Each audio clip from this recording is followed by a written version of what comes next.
Hello, my name's Eli Beauchamp. I'm a registered Democrat, and I have been a registered Democrat all my life.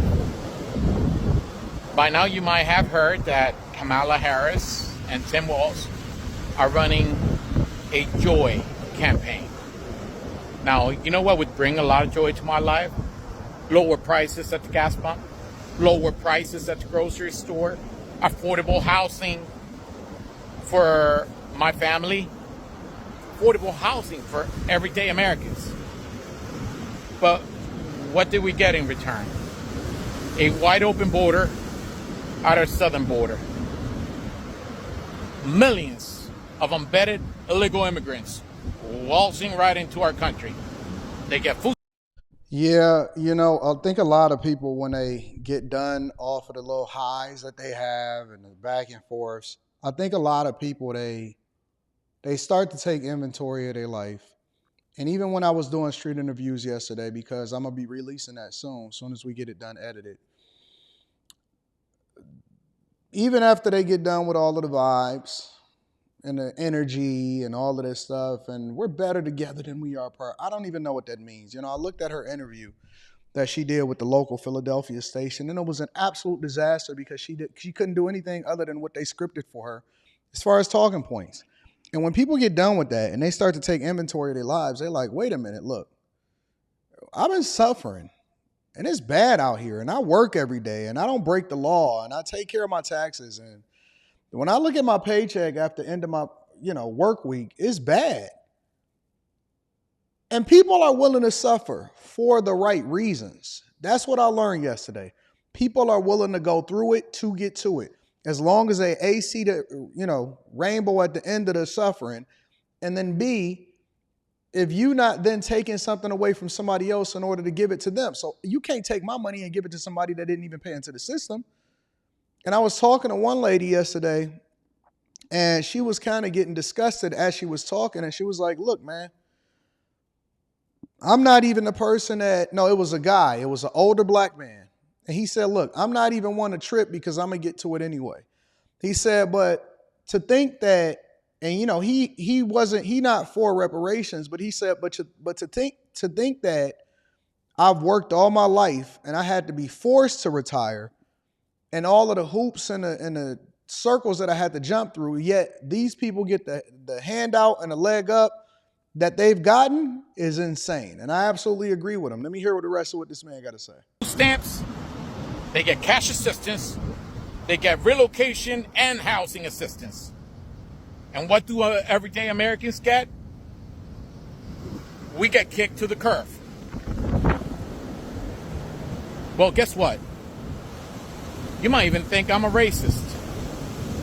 But my wife is a legal immigrant. And so far, we have spent over $10,000 for her to be here legally. How dare you go and insult us by just allowing millions to waltz right in while we have done everything the right way? See? On November 5th, People are really passionate about what they believe. I'm going to cast my ballot with a lot of joy for Donald J. Trump. And yes, just like me, many other registered Democrats, independents, millions of Americans, we're going to be casting our ballot. But in my case, it's going to be motivated by anger. I'm angry that after my daughter got out of BPK, she only asked for one thing: to go to a water park.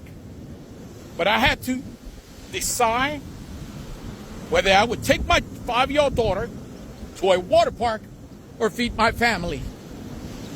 I decided to feed my family. We haven't gone on any vacations. We're living paycheck to paycheck. Some people are not out here just splurging and having self-inflicted wounds. Some people played by the rules. Over the last 3.5 years, they voted based off of a party affiliation because they didn't even know what they was doing. And it's some people, even like myself, that was raised to be Democrat, And we just couldn't ignore what was in front of our faces. And we like, wait a minute, it's got to be something better than what it is that I'm seeing on this canvas that was given to me. I can't just blindly go with something that's not going to be best for me. It's a lot of people. You wouldn't believe the amount of people that's living paycheck to paycheck.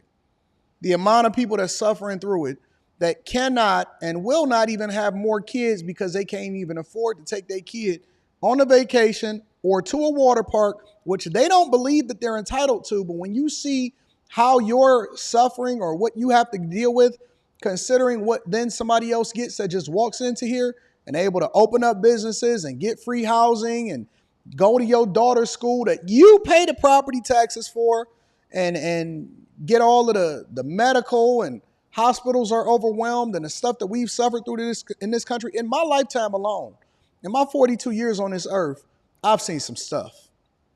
Grew up in it, had to go through it in order to get to it. 2008, being born in Detroit, the suffering, and then we finally started to get some change. And you know what they do? They start to give it away to somebody else. I feel him. I understand what he's talking about. We can barely make ends meet while you're giving all this money away to foreign wars. You're giving all this money away to illegal immigrants, while us taxpayers are having to flip the bill. And you might think maybe, why am I angry? Because it's sad to say that for many Americans, you have even taken our will to live. You have taken everything from us. But on November 5th, we're coming out in droves. To take somebody's will to live, to make them think that they can't even grow to be anything than what they are. You have no idea how big that silent majority might be. It's huge. We're coming out. Because if Donald Trump does just one thing, I'll be happy. I just want him to tear the system down. That's all I'm asking. For him to tear the system down. The system that's tearing my family apart. The system that's tearing everyday Americans apart. We're tired. And we're not going to take it no more. We're going to come out on November 5th. And we're going to cast our vote for Donald J. Trump. Can you imagine 8 more years of what you've experienced over the last 3.5 years? The vast difference of what we experienced 2016 through 2020 versus 2020 up till now. Can you imagine? No, just think about this for a second, because they have not said or outlined anything of how it's going to be any different than what it's been over the last 3.5 years. And why should it be when they are part of the administration that did so? And the main thing that they did at the beginning of the Democratic National Convention is they said, thank you, Joe. For what? For what? At what point do we wake up? And let me ask you, are you willing to deal with another 8 years possibly of what has happened over the last 3.5? I love you. I appreciate you. Let me know what you think inside of the comments. I always like to give credit to the content creator, regardless of whether I agree with them or not. Also, Patreon videos is popping. Make sure you tap into the Patreon, the Bag Chasers. Link is in the description as well as pinned to the top of the chat. And T. Chanley, 40% off your first order plus 20% off for life. That is a phenomenal product. Ladies, get it for the fellas. Fellas, don't wait for the ladies to get it for you. It's great. Let me tell you something. These people are mad. People are disgusted. They tired. They mad. And that's what I'm seeing on the streets too. And these street interviews that I've been doing that I'm going to be releasing, that's what I see also. Y'all let me know what y'all think inside of the comments. I'm going to holler at y'all later. Peace.